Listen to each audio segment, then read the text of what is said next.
कोई खास बात नहीं, केवल उनकी मात्रा हृदय अब छपाया जाता है, पहले छुपाया जाता था, बस इतना फर्क हो गया है।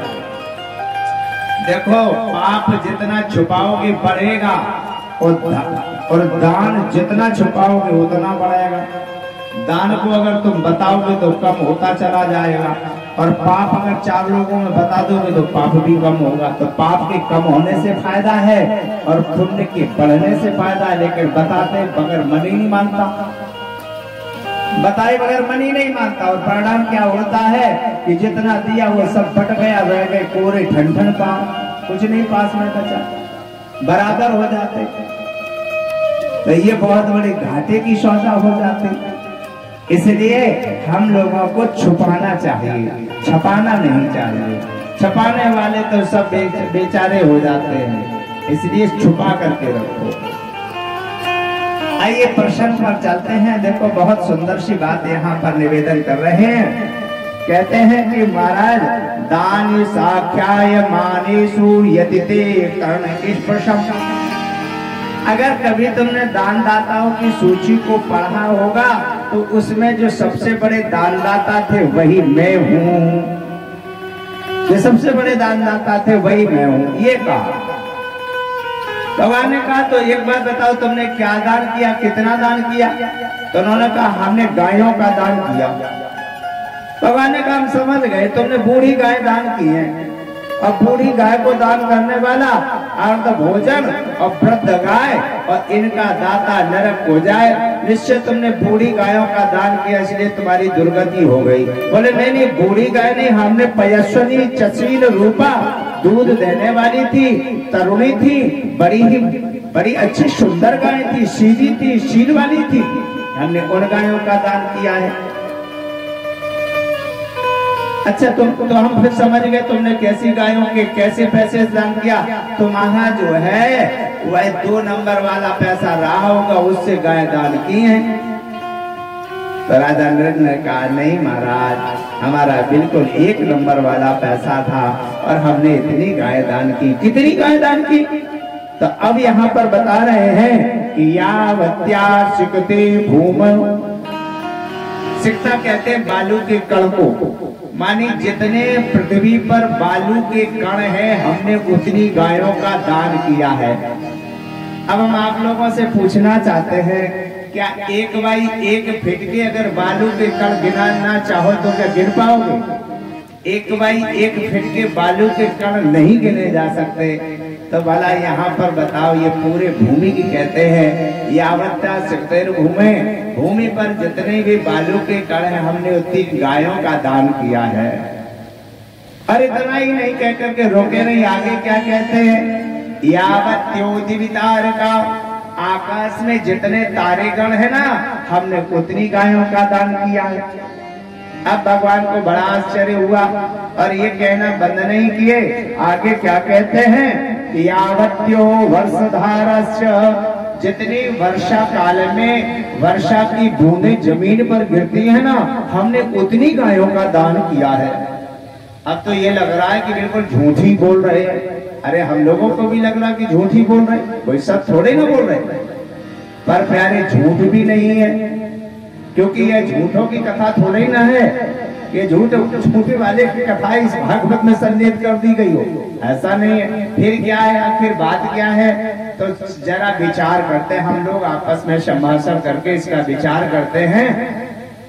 तो संत जन कहते हैं कि बिल्कुल ठीक लिखा है, गलत नहीं लिखा, इतनी गायों का दान किया है। कैसे?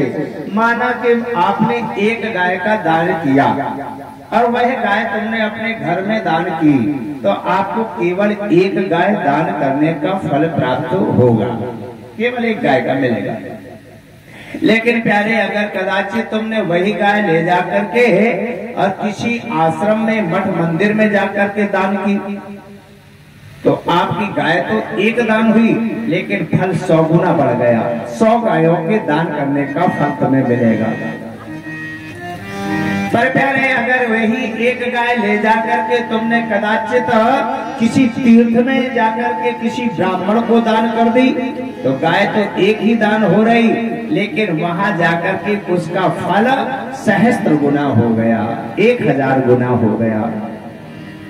और प्यारे, अगर वही कोई सुंदर से समय पर एक गाय तुमने किसी सत्पात्र ब्राह्मण को दान कर दी तो वह 1,00,000 गुना फल प्राप्त कराती है।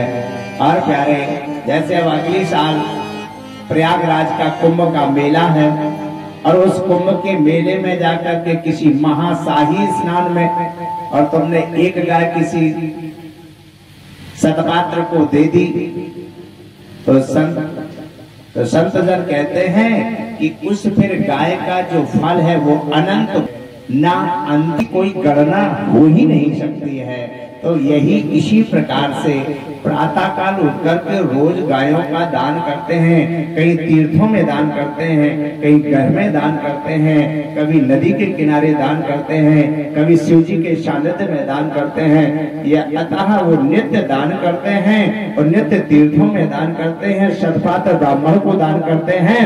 तो इसलिए इनकी गायों के दान करने की गिनती को कोई गिन नहीं सकता है, इसलिए अनंत है। इसलिए उन्होंने कहा यावत्यो भूमेर शक्ता यावत्यो दिवितारका यावत्यो वर्षधारस्य तावत् तीर्थ धाम स्मगा। हमने इतनी गायों का दान किया।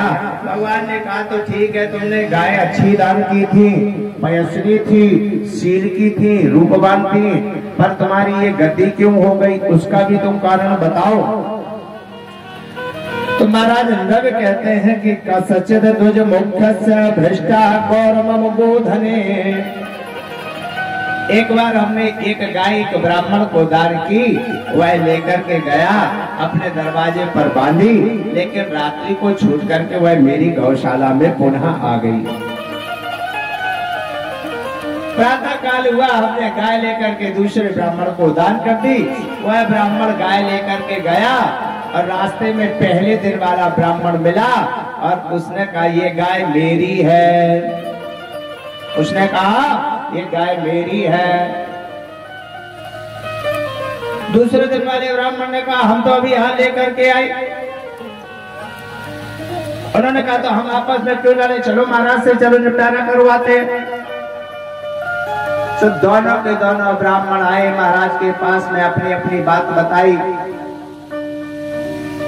महाराज श्री ने कहा कि देखो लड़ो मत, हमने यद्यपि इनको पहले कल ये गाय दान की थी, अगर भूल से मेरे पास में पुनः आ गई तो एक काम करो, एक ब्राह्मण इस गाय को ले ले और दूसरे को बदले में गवाम लक्ष्यम प्रकृष्टानाम ददाम एशाम प्रदीयता।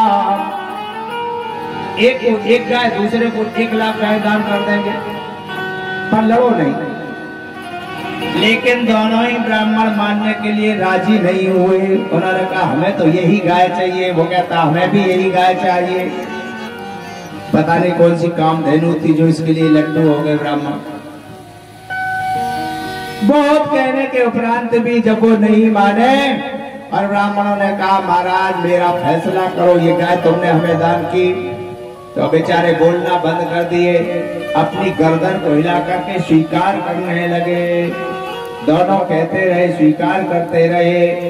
ब्राह्मणों को क्रोध आया, उन्होंने कहा तुम गिरगिट जैसी गर्दन को हिला रहे हो, हम तुम्हें श्राप देंगे कि तुम जाओ गिरगिट ही बन जाओ। तो महाराज कभी कभार दान देने के उपरांत भी दुर्गति हो सकती है। तो हो गई दुर्गति हो गई, गिरगिट बन गए। लेकिन उस समय तो ये लगा था कि महाराज मेरे साथ ब्राह्मणों ने अन्याय कर दिया है। महाराज नृप कहते हैं कि महाराज उस समय तो मुझे लगा था कि ब्राह्मणों ने मेरे साथ अन्याय किया, मुझे अनाहक रूप से मुझे गिरगिट बना दिया। लेकिन प्यारे आज मुझे लगा कि ब्राह्मणों का शाप भी वरदान बन गया। यदि उन्होंने हमें शाप न दिया होता, अगर हम गिरगिट नहीं बने होते तो प्रभु आज आपका दीदार नहीं हुआ होता, आज आपका दीदार नहीं हुआ होता। प्यारे भगवान के धाम को प्राप्त हुए महाराज श्री नृप गंगा जी को तैरो और विप्रन को व्यवहार, पार भय तो पार हो और डूब जाओ तो पार। गंगा में अगर स्नान कर रहे हो और गंगा में स्नान करते वक्त अगर तुम डूब गए तो भी तुम्हें पार ही होना है, तो फिर भव के सागर के पार चले जाओगे। इसलिए ब्राह्मण का व्यवहार भी कभी भी घाटे की सौदा नहीं हो सकता। भगवान ने अपने समस्त राजकुमारों को बुला करके इकट्ठा